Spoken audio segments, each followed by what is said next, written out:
Hi, Keith Livingston here with Healthy Intelligent Training. I'm talking today with Paul Ballinger, one of New Zealand's greatest ever distance runners and marathon runners. The former New Zealand marathon record holder, which he achieved in Fukuoka in 1982. Correct? That's right.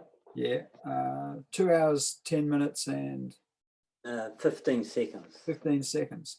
I was gutted. I was trying to break 2:10 and I can't sprint, so I lost it on the track. Yeah. Well, that's pretty good. But now, not many current Kiwis really realise much about your particular place in New Zealand sport, and particularly in the higher echelons of distance running. Well, first of all, I mean, I was a chicken farm. I lived out in the country in Taranaki. So, you know, you don't get noticed the same. And because most of the top athletes were in Auckland, you know, I didn't go there much to race, and you just didn't get the press coverage and all that, but that was fine. That suited me. How did you get started, and when did you first realise that you were a little bit better than the average punter? Or back at school, really. I mean, I originally wanted to be a jockey, and an uncle was a horse trainer, and he said, look, it's just under 8 stone. I was a little bit heavy, because you get heavy as you go on. So he said, you know, he advised not to. So then through school cross country, which we all ran proper cross country, I did pretty well. And so then I went on to the Taranaki cross country and won 2 titles. And so I thought, oh, well, I'm obviously quite good at running. So I decided to have a crack at running. So when I left school, that's when I joined the local Harrier Club, athletic club, and started to see what I could do. Now, that was West Coast, North Island, was it? Yeah, back in those days, in the 70s, it was West Coast, North Island. And then, of course, we changed. We went independent, and it's now the Taranaki Centre. Mm. So originally, I did a lot of running for West Coast, North Island, the Green Singlet. And there were some pretty good athletes from that province, really. Kevin Ross. Oh, I've heard of Kevin Ross, of course. Yeah. Richard Byrne. Yep. Gerald Davitsky, the Dravitskys, that's right. Yeah, he was the top dog here when I started. So he took me under his wing and taught me a lot about running, and trained with me most days. And so I learned a lot from Gerald. Now I cycle with his brothers. Is that Max? Yeah, Max. I think they're the first father and son to Mountain to Surf, yeah. Oh, Mountain to Surf, yeah. That was Max and his son. They both won it. Both were low 2 hour 14s, maybe 2:13s, something like that. The son, he ran about 2:30 in Mountain to Surf, but Max was a bit slower. Yeah. But he did very well, and as a Masters runner, he placed in the World Champs, I think, in cross country. Max is 76. He's 76, and I struggle on the hills, long hills with him. He's a very strong rider. So I'm hanging onto his back wheel, trying to get up these long hills here, up the mountain. You're a good rider. Yeah, I mean, you've ridden the Tour de France course a few times, you were telling me a few years back. Yeah. Oh, part of it, yeah. I've been over there twice and ride quite a few of the hills they climb. You are hanging off the wheel of a 76-year-old. Yep. And he's strong. Yep, he's stronger than me. Bloody hell. Excuse my language. That is amazing, isn't it? But runners, if they turn to cycling, distance runners, they can be pretty good because they've got that aerobic development and heart-lung system really well developed, and they go really well. I mean, Neil Blaney, who was here way back when he started running, when I started running, and then he went to, I think, Wellington, and he's a very good cyclist now. He would be probably 60th, about 60, but for his age, he's probably the best in New Zealand.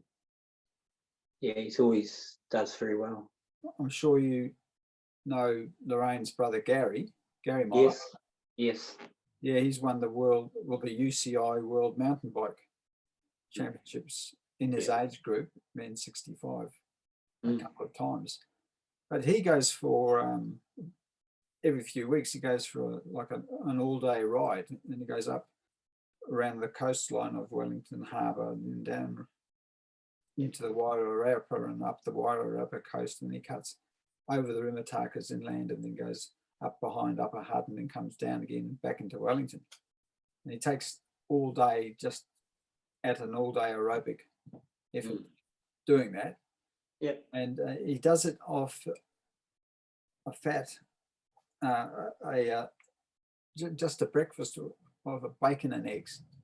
Yep. And the rest of his riding, he's just using his fat stools. And he's been experimenting with this type of physiology, and he maintains he's aerobically far more efficient now at his age, which is, I think he's 67 now. Wow.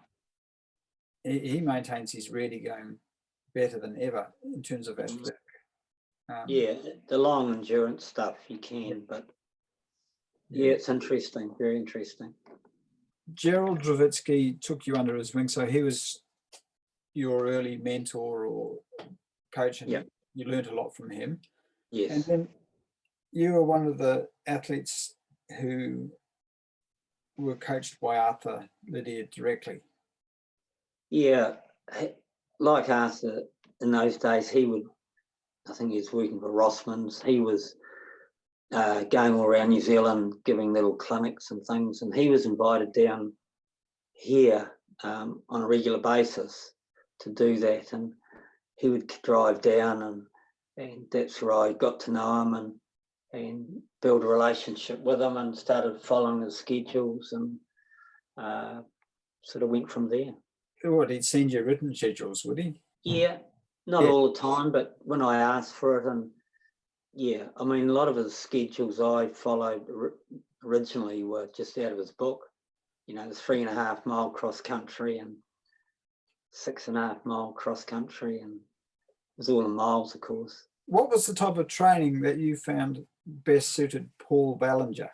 We used to do Gerald and I used to do a lot of cross country training, because in New Plymouth we had lovely sheep farms right on the city limits, and that's what he did, so that's what I did. And I actually still enjoy that sort of running more than anything. Just out with the animals, wide open spaces. In those days we just wear shorts. We didn't know anything about being sun smart, and a pair of little Essex shoes, and away we'd go, and for hours we'd run for hours, and so that's what we did, and I still enjoy that. If I was running, I'd be trying to do that. And I think you'll find that Kim Stevenson, who used to run with Jack Foster, said that that's what Jack Foster did an awful lot. That's right. Deep, hilly, cross-country running all around the outskirts of Rotorua. Yeah, I was fortunate to go over there regular basis and train with Jack, and yeah, that's where he'd take me on the farms, because I was very close to where he lived, and had some really hard runs with Jack, because Jack was a guy that didn't run huge mileages, but he ran it fast, you know, that high aerobic level and that threshold we get to, and so I remember some really hard runs training with Jack, because he's so good over the fences too. He'd just leap over them like they weren't there, hurdle them. A normal, you know, farm fence, he could hurdle those. So yeah, I couldn't, so I was climbing them, and then I had to catch him up, and next fence would come up, and you'd lose ground again and had to catch him. So it was hard training.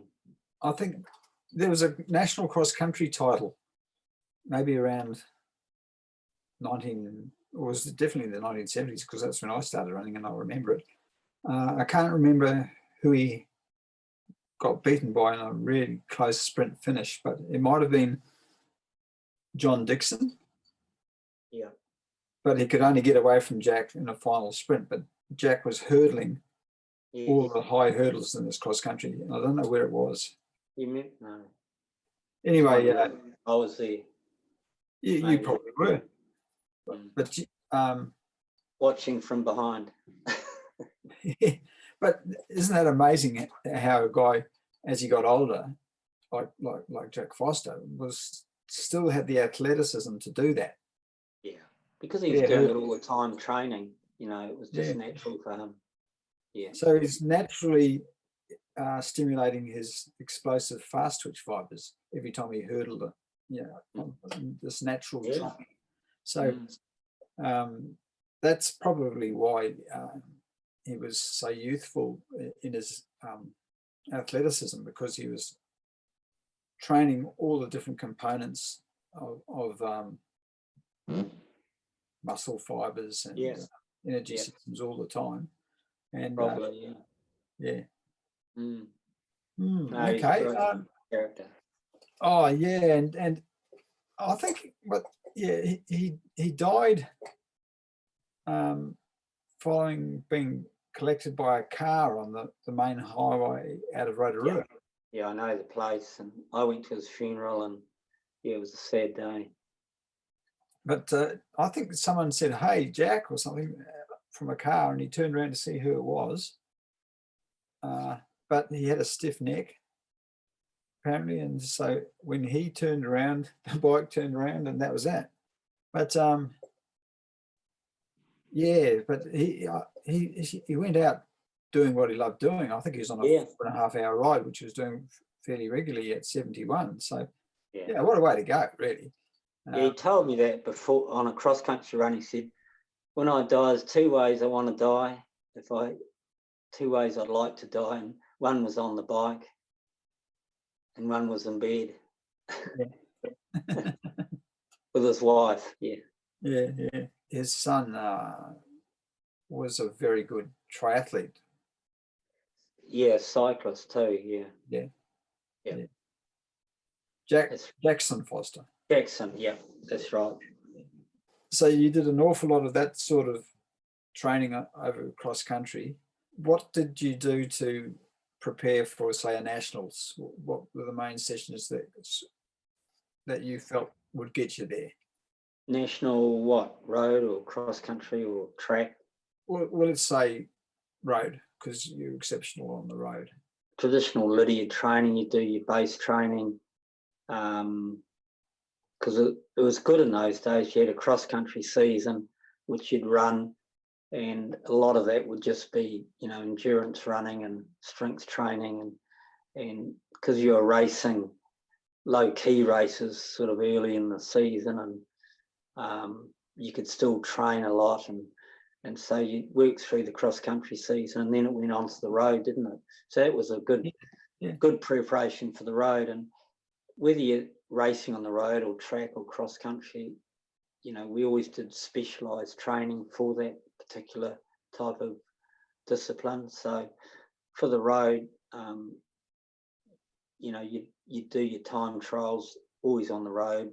You do repetition stuff as well. Do quite a bit of that as well. But I always kept the long running going twice a week. And but I found even on the road, even in a marathon, you could still train mainly off the road and still go okay. You had to adapt to the road, so you couldn't just run all cross country or off road, but you always did a little bit, but you didn't have to do much. Not every day anyway, maybe 2-3 times a week, if that. We always trained twice a day, so that was the other thing that kept us tired. Yeah. So that's an interesting phenomenon. when you're doing a lot of mileage, like Brendan Foster used to say, you go to bed tired and you wake up more tired. Bit But like that, yeah. you can still come out and hammer it in a race. Yeah, you freshen up. If you've got a serious race coming up, you'd freshen up the last few weeks and you do less mileage and shorter, sharper, faster stuff and some Pacific racing. And hopefully, well, the plan was on race day when you're trying to really race well, you wouldn't be tired. Well, you shouldn't be tired. Yeah. So at the start, you certainly were at the finish. yeah. Yeah. So now, who can you recall as being probably the best competitor you've come across in New Zealand, or the hardest competitor? I think Kevin Ryan, of course. Oh, Kevin, yeah. Hard man, yeah. Yes. I chased him around championships. I remember at Whangarei, the National Road Champs, it was quite a hilly course. Were you there? Yeah, I was 7th. Yeah. I was 33rd at halfway, but I was 7th at the finish. And yeah, one of my many seconds in that race. But that day, Kevin would be in the lead and you just about get on, and next thing he'd surge on you and get a bit more, and then you'd wind him in and you'd just about get to him and he'd go hard again. And I don't know how he's feeling, but he's that sort of guy. He just did what he had to do to beat you. Yeah. Eddie Gray was another one. He was another one of the guys who was still running under 70 minutes for a half marathon when he's 50 stuff. 50s, yeah. That's right. But all guys, they lead a hard life. They worked full time, and Kevin was up power lines, up fixing power lines, up ladders all day, and doing high mileage. And Eddie was living, of course, the West Coast, South Island, and terrible weather to train in, especially in the winter, and no one really. You just had Dave McKenzie to train with, and that's about it. Just hard men. Yeah, and it showed in their racing. They were hard. They were hard to beat. Yeah. So Eddie Gray and Dave McKenzie, West Coast guys, and another West Coaster who made it to the highest echelons was Mary O'Connor. Yes, that's right. Wee Mary. So went away overseas with her on a few trips, and she was a tough in the women's races. She was the same. She was very hard, tough athlete. Yeah. Never gives in. No. Bit like me. She didn't have a lot of natural speed, but she'd just go out hard and try and hang on there and drop everyone off. Yeah. But so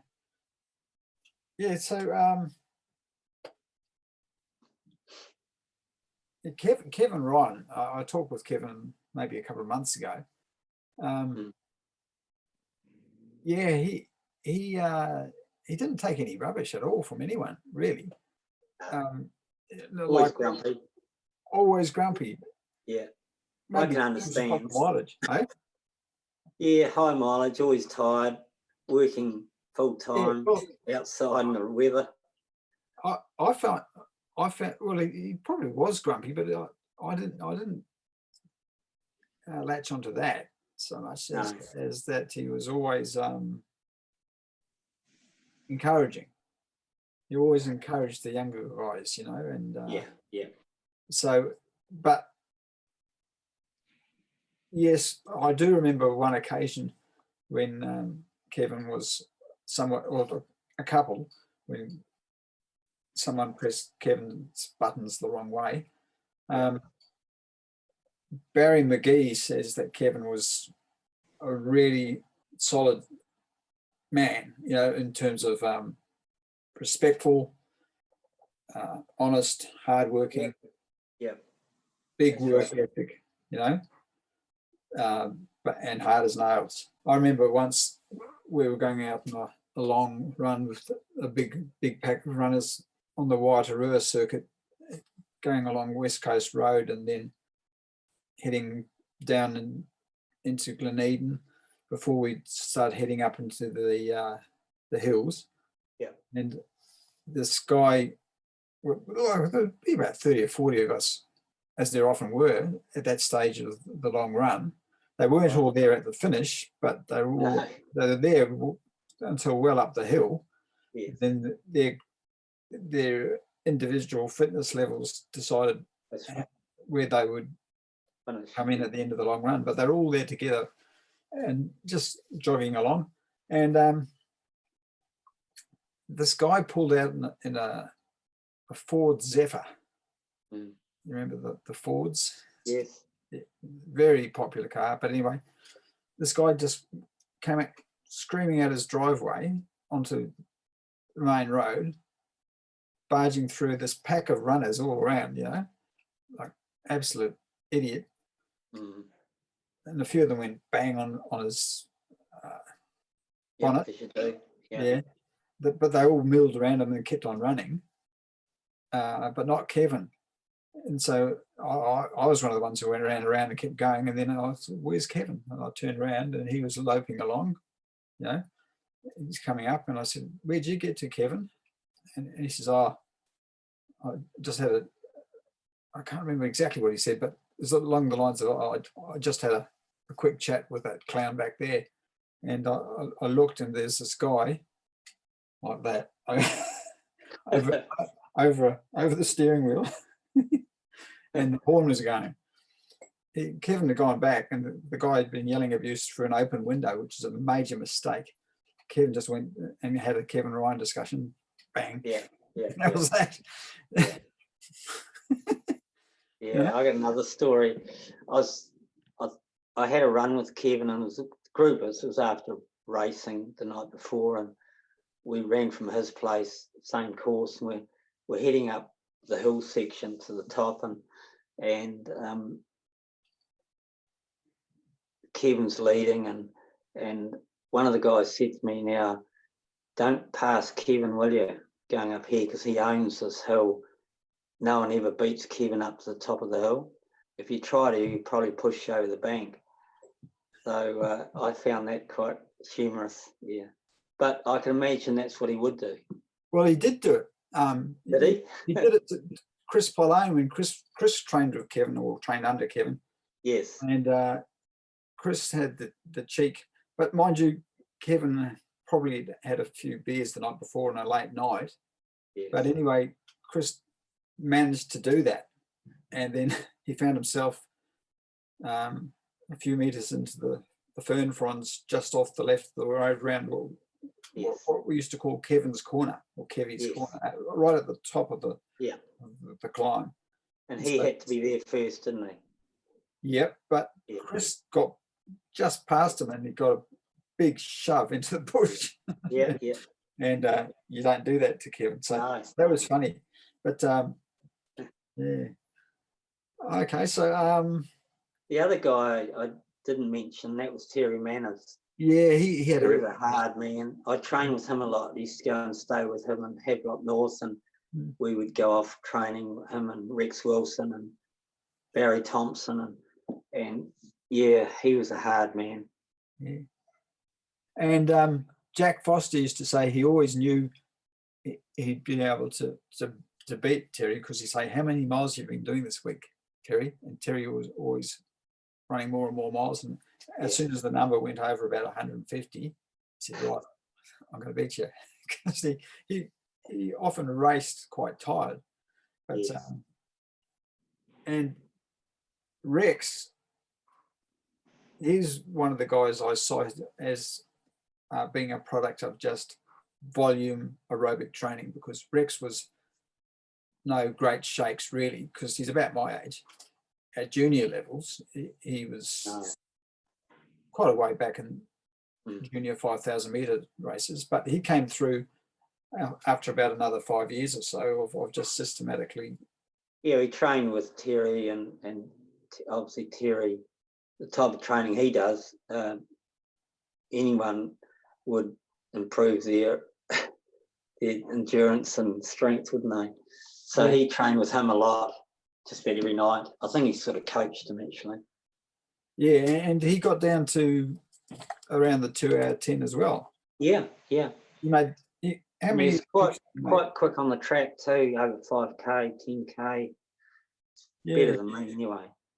yeah, but that was not evident at all as a junior athlete. And another guy, of course, like that, who reached a really high level for his, what I thought was his ability, was Derek Frood. Yes. Derek was, he's quite good, but he was up here with his training, whereas people like myself who had a bit more of a wild approach to my training, if I felt like running hard and long, I'd do that, but I wouldn't stick to a plan necessarily. But Derek Frood had a very analytical, long-term approach, and he was very good at getting the best out of himself on the day that mattered. So with that, he made it to 2 Olympics, but as a junior, he was a good competitor, not a blindingly talented guy, but there or thereabouts all the time. And Rex Wilson was like that. So the message in that is that, yes, it is possible to make it to a high level and to the Olympics, even if you don't feel that you're as brazenly talented as the top young athletes you're competing against. So, I remember Arthur Lydiard saying to me, it takes 10 years to really develop your strength endurance. Which seems a hell of a long time, but he's about right. What advice would Paul Ballinger offer Paul Ballinger in 1973 or 1972? If you want to be a really good runner, you're in for the long haul, because as I said, it takes at least 10 years to develop your strengths and endurance. This is for distance running. So that's a big commitment. You've got to be consistently with your training. You have to be patient, but you will have ups and downs. You get injuries and all that sort of thing. So you've got to persevere. I nearly gave up several times because I was just sick of injuries and couldn't be bothered, but I'm glad I didn't. One of the times was before I ran my fastest marathon. I nearly gave up because I was having problems, but I'm glad I didn't. So those sort of things I would give advice on. Get a good coach, a coach that has a proven record, not necessarily a club person that hasn't coached much and had success. But so that's why I spent a lot of time around Arthur Lydiard. I mean, he proved that he could coach, and he was very motivating, of course, as you know. So, I fed off him for a lot of my training and racing. The thing with training, a lot of it you need to train, or I did anyway, and the guys that advised me trained more about how you felt than to stick to a concrete schedule like a robot and just do it anyway. People that do that, and I've done it myself, that's when you get into trouble and you overtrain or whatever. And I know some of the guys that helped me a lot, like Arthur Lydiard and Jack Foster, they wouldn't look at a watch, they would just train to an effort or train to the feeling, and they didn't even know how fast they were going. Even on the track, sometimes they would do track workouts. I remember Dick Taylor talking about that. Someone came, spoke to him before the Commonwealth Games. He was doing reps around a track in Blenheim where he was based to get used to the heat for Christchurch. And he was doing all these reps, and this guy went over to him and said, "Oh, what are you doing and how fast?" And he said, "Well, I'm doing this, and I don't know how fast they are, but when I feel the right feeling or tiredness, I'll stop." And that's how a lot of us trained, and I still say it's the right way of training, because you're a body you're not always feeling the same every day, and you don't recover the same every day. So you've got to take that into account, and it's important to train as you feel without being lazy, of course. Well, thanks, Paul. That was great. Okay. Yeah, that's good. Pleasure.